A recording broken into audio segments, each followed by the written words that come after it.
Bonsoir tout le monde, toujours dans le cadre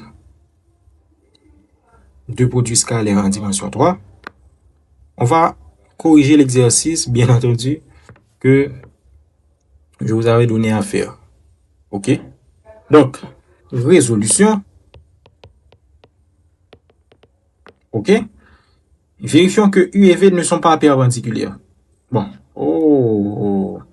Orthogonal. De préférence. Allons-y. Vérifions que U et V ne sont pas orthogonales. Mais orthogonaux. S'il s'agit de vecteurs, on va dire de préférence orthogonaux. Donc, si U scalaire V est égal à 0 pour tout vecteur orthogonaux, ou deux vecteurs orthogonaux, donc, si les deux vecteurs ne sont pas orthogonaux, U scalaire V doit être différent de 0. A, calculons U scalaire V. Donc, U scalaire V, on applique la formule, c'est U1 V1 plus U2 V2 plus U3 V3.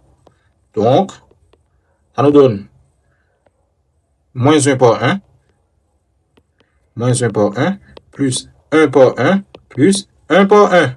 Donc, ça nous donne moins 1, plus 1, plus 1. Donc, U scalaire V nous donne 1, qui lui est différent de 0.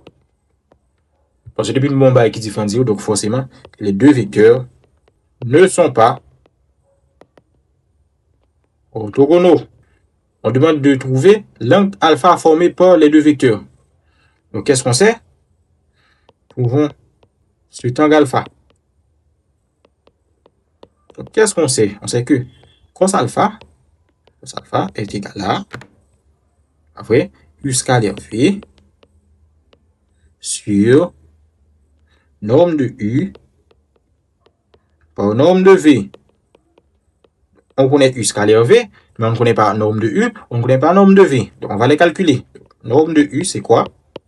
C'est racine de U1 carré plus U2 carré plus U3 carré. Donc, ça donne racine de moins 1 au carré plus 1 au carré plus 1 au carré. Donc, norme de U nous donne racine de 3.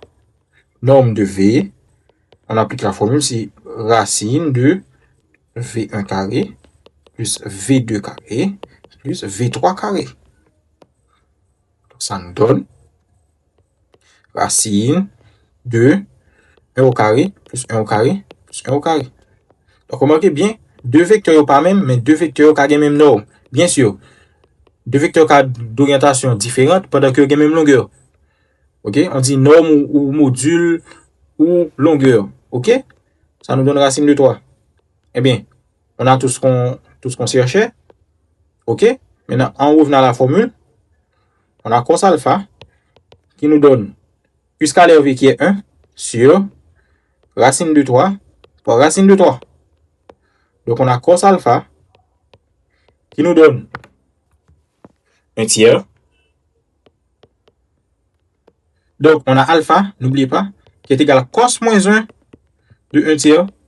Et puis, ça nous prend, nous rentrons dans la calculatrice là.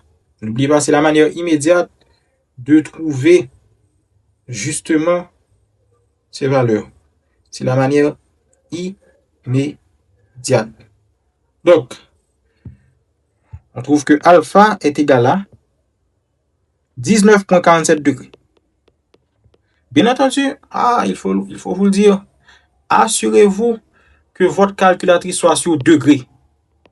Et en réalité, il marque DEG en général. OK? Si on marque on va être pour RAD ou bien GRAD, ces deux choses-là ne sont pas correctes. Vous aurez de faux résultats. Il faut que ça soit sur DEG, qui veut dire degré. Merci.